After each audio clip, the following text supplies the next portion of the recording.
Hello दोस्तों, स्वागत है आपका हमारे यूट्यूब चैनल मरीन वर्ल्ड में। दोस्तों, आज के इस वीडियो में मैं आप लोगों को असहयोग आंदोलन के बारे में विस्तार से बताऊंगा। दोस्तों, वीडियो में आगे बढ़ने से पहले मैं आपसे रिक्वेस्ट करना चाहूँगा कि अगर आपने अभी तक मेरा चैनल सब्सक्राइब नहीं किया है तो इसे ज़रूर सब्सक्राइब कर लीजिएगा, और अगर वीडियो अच्छा लगे तो इसे शेयर ज़रूर कीजिएगा। तो चलिए दोस्तों, इस वीडियो को स्टार्ट करते हैं। इस आंदोलन का पूरा नाम है असहयोग आंदोलन या असहकार आंदोलन, और इस आंदोलन की शुरुआत हुई थी 1 अगस्त 1920 को, और इस आंदोलन के नेतृत्वकर्ता थे महात्मा गांधी।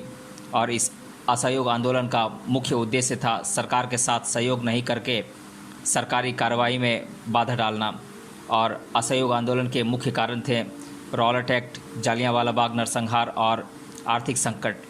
और यह आंदोलन फरवरी 1922 तक चला था, और आंदोलन को वापस लेने का मुख्य कारण था चौरी चौरा कांड। अब हम जान लेते हैं इस आंदोलन के बारे में विस्तार से।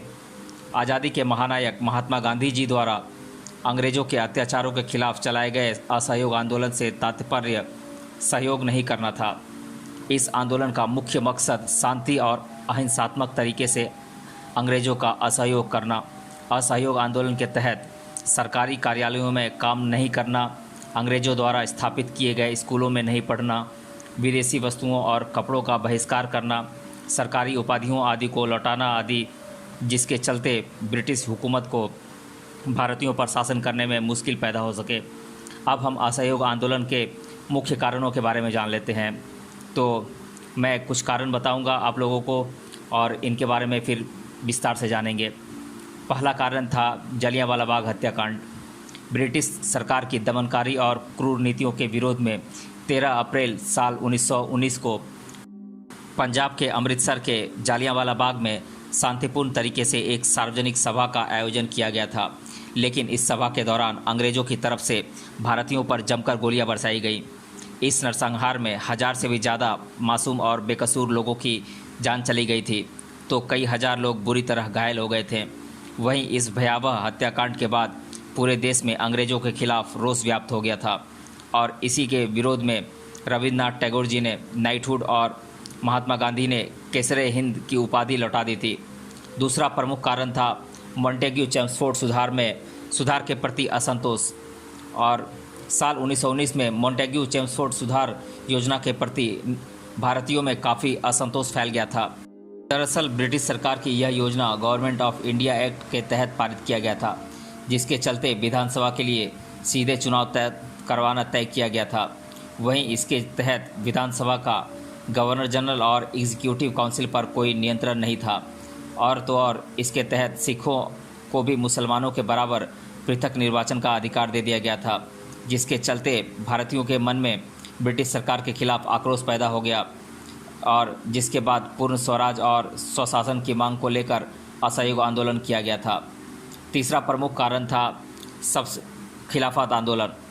पहले विश्व युद्ध के बाद तुर्की के खलीफा का पद खत्म कर दिया गया था और तुर्की साम्राज्य को अलग अलग टुकड़ों में विभाजित कर दिया गया था। वहीं भारतीय मुसलमान तुर्की के खलीफा को अपना धर्मगुरु मानते थे। अंग्रेज़ों की इस हरकत से भारतीय मुसलमानों की भावनाओं को ठेस पहुंची और उनके मन में अंग्रेज़ों के खिलाफ आक्रोश पैदा हो गया, जिसके चलते भारतीय मुसलमानों ने खलीफा के समर्थन में विरोध किया।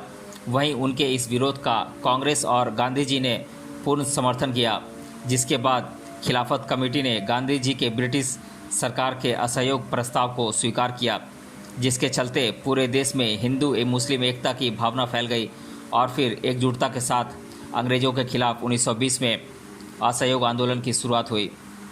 चौथा प्रमुख कारण था अकाल, महामारी और प्लेग। असहयोग आंदोलन होने की सबसे बड़ी वजहों में से एक अकाल और महामारी भी थी।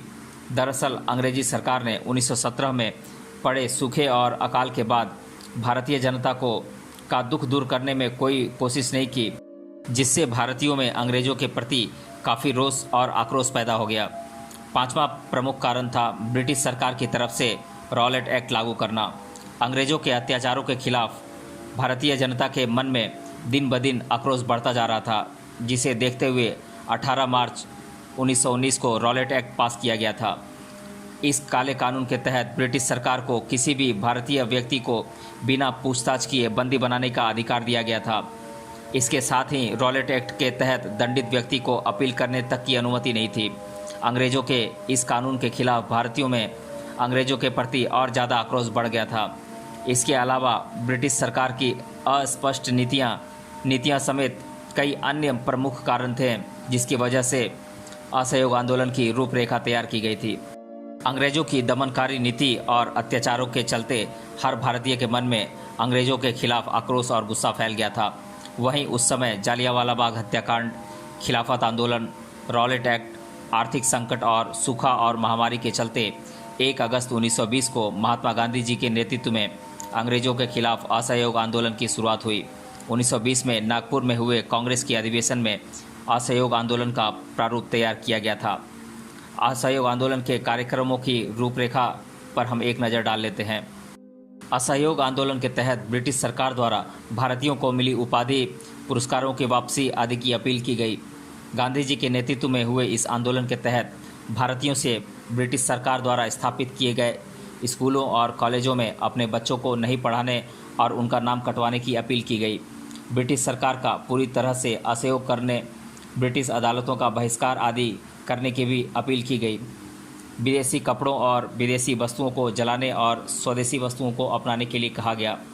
इस आंदोलन के तहत सरकारी दफ्तरों और सरकारी नौकरियों को छोड़ने के लिए भी कहा गया।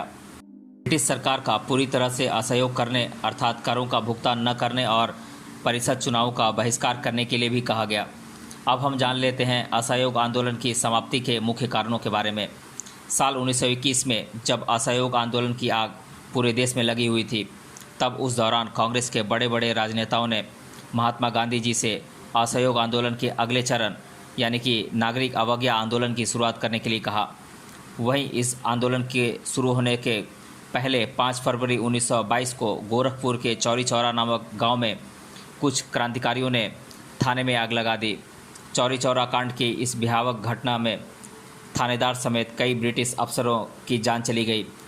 इस तरह की हिंसा को देखते हुए गांधी जी ने असहयोग आंदोलन को स्थगित कर दिया। हालांकि इसकी वजह से उन्हें काफ़ी आलोचना भी सहनी पड़ी थी।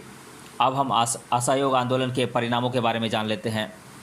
महात्मा गांधी जी के नेतृत्व में चलाए गए असहयोग आंदोलन से स्वराज की प्राप्ति तो नहीं हो सकी, लेकिन इसके कुछ महत्वपूर्ण परिणाम देखने को मिले थे, जिनके बारे में हम एक एक कर जान लेते हैं। असहयोग आंदोलन से देश की एकजुटता को बल मिला। यह पहला आंदोलन था जिसमें बड़ी संख्या में भारतीय मुस्लिमों ने अपनी भागीदारी निभाई थी। असहयोग आंदोलन के बाद ब्रिटिश सरकार को भारतीयों की शक्ति का अंदाज़ा हो गया था और भारत में ब्रिटिश शासन की नींव हिल गई थी। असहयोग आंदोलन के बाद भारतीयों के मन में गुलाम भारत को आज़ाद करवाने की इच्छा और अधिक प्रबल हो गई थी। असहयोग आंदोलन के बाद भारतीयों को राजनीति समझने का मौका मिला था। असहयोग आंदोलन भारतीय स्वतंत्रता संग्राम के दौरान आगामी संघर्ष की रूपरेखा तैयार करने में भी सहायक हुआ। असहयोग आंदोलन के बाद भारतीय जनता के मन में अंग्रेजों के प्रति डर और भय खत्म हो गया। असहयोग आंदोलन का प्रभाव काफ़ी बड़े स्तर पर दिखा था। असहयोग आंदोलन एक जन आंदोलन बनकर उभरा था, जिसने ब्रिटिश सरकार को भारतीयों की शक्ति का एहसास दिलवा दिया था और भारत में उनकी नींव को हिला दिया था। वहीं इस आंदोलन के बाद भारतीयों के मन में स्वतंत्रता प्राप्ति की प्रबल इच्छा जागृत हुई। गांधी जी समेत अन्य स्वतंत्रता सेनानियों के नेतृत्व में असहयोग आंदोलन जैसे तमाम आंदोलनों के चलते ही आज हम सभी भारतीय आज़ाद भारत में चैन की सांस ले रहे हैं। तो दोस्तों, आज के इस वीडियो में हमने जाना असहयोग आंदोलन और इसके प्रमुख कारणों और इसके परिणाम के बारे में। मिलते हैं अगले वीडियो में किसी अन्य टॉपिक के साथ। तब तक के लिए धन्यवाद।